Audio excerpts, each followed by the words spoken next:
buenos días con todos. Hoy voy a explicar el tema de la componentización de activos fijos y su tratamiento contable y tributario de la depreciación. Este tema es muy importante porque nos ayuda a entender cómo se debe tratar correctamente un activo fijo cuando está compuesto por varias partes significativas y además cómo se relaciona eso con la parte tributaria y con el impuesto diferido. Para empezar, la componentización consiste en identificar dentro de un activo fijo aquellas partes que tienen un costo significativo y que por lo tanto deben depreciarse de manera separada. Esto es muy importante porque no todos los componentes de un activo se desgastan de la misma forma ni mucho menos duran lo mismo. Por ejemplo, una maquinaria puede tener un motor, una estructura principal, sistemas electrónicos o piezas internas, y cada una puede tener una vida útil distinta. Entonces, contablemente no siempre se trata de un activo como una sola unidad, sino se analizan sus componentes importantes por separado, ¿no? Bueno, ahora vamos a hablar un poquito de la lectura. En la parte de la lectura nos señalan que de acuerdo a lo que es la NIC 16, se deben depreciar de forma separada cada parte de un elemento de propiedad, planta y equipo que tengan un costo significativo con relación al costo total de activo, ¿no? Entonces, esto quiere decir que si una parte del activo presenta un valor importante y además tiene una vida útil diferente, entonces esa parte se debe depreciar. La idea detrás, en este caso, ¿no? La idea detrás de esta norma que nos habla la lectura es que los estados financieros muestren una información más real, más precisa sobre el consumo de los beneficios económicos del activo. Entonces, desde mi punto de vista contablemente, esto tiene una base lógica. Si una máquina está compuesta por dos componentes y uno se desgasta más rápido que el otro, no sería correcto depreciarlos de la misma manera.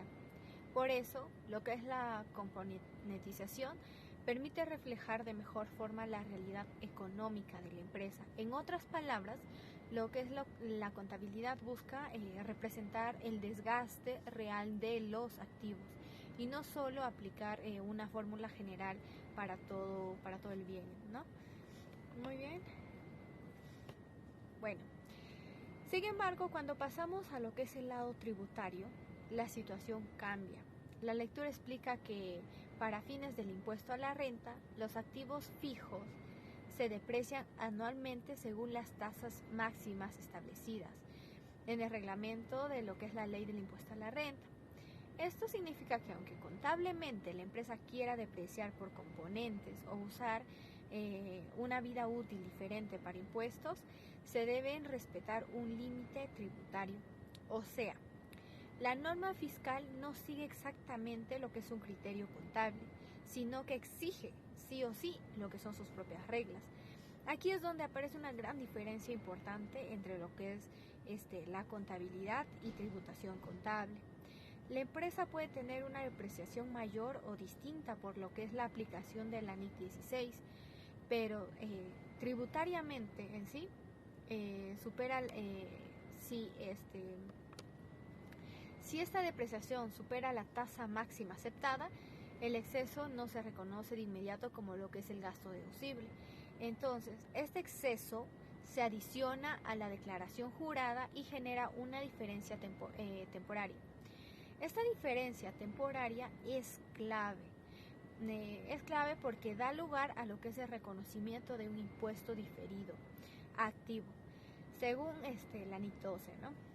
Ahora, la lectura señala claramente que cuando la depreciación contable supera a la tributaria, se produce una gran diferencia temporaria deducible y se debe reconocer el impuesto diferido activo correspondiente. Entonces, esto pasa porque el gasto contable se reconoce antes que el gasto tributario y más adelante esta diferencia se va a revertir. Entonces, la parte tributaria también indica algo muy importante, ¿no? dice que si el bien todavía no está completamente depreciado, la empresa debe adicionar lo que es la diferencia entre la depreciación contable y la aceptada tributariamente en la base disponible del ejercicio. Entonces, en otras palabras, en el momento para declarar impuestos, la empresa no puede deducir más de lo que la norma tributaria nos permite. Pero si el activo ya permitió de depreciarse contablemente, entonces en los ejercicios siguientes se podrá deducir la depreciación no aceptada antes, siempre que se cumplan las condiciones señaladas en la norma. ¿Ok? Ahora, la lectura también nos menciona un criterio de la SUNAT, en este caso donde se indica que para fines del impuesto a la renta, el costo inicial, la depreciación y el costo posterior del activo se determinan por cada bien en su integridad y no por cada parte significativa de lo que compone.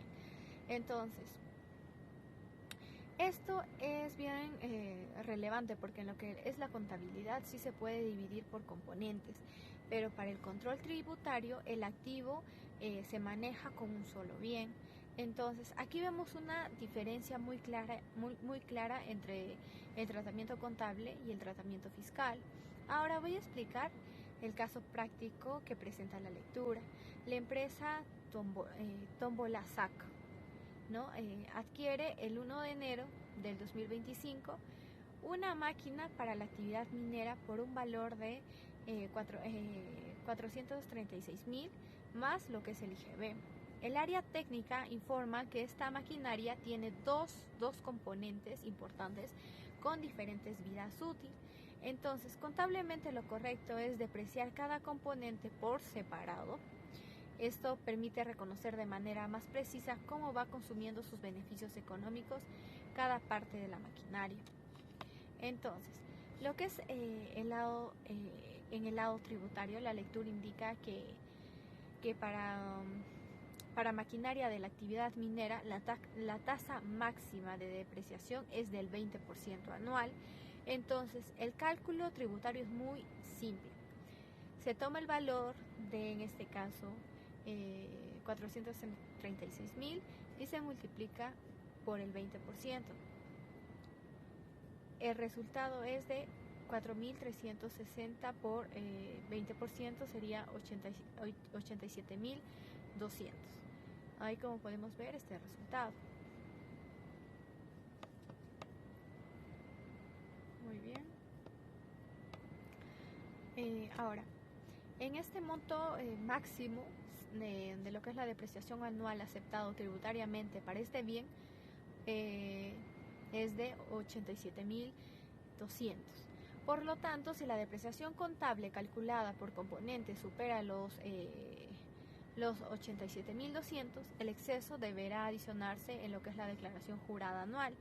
Y bueno, lo que es la diferencia no se pierde, sino que luego podrá ser deducida, ¿no? Cuando corresponde en este caso, generando lo que es la reversión del impuesto diferido. Ahora sí,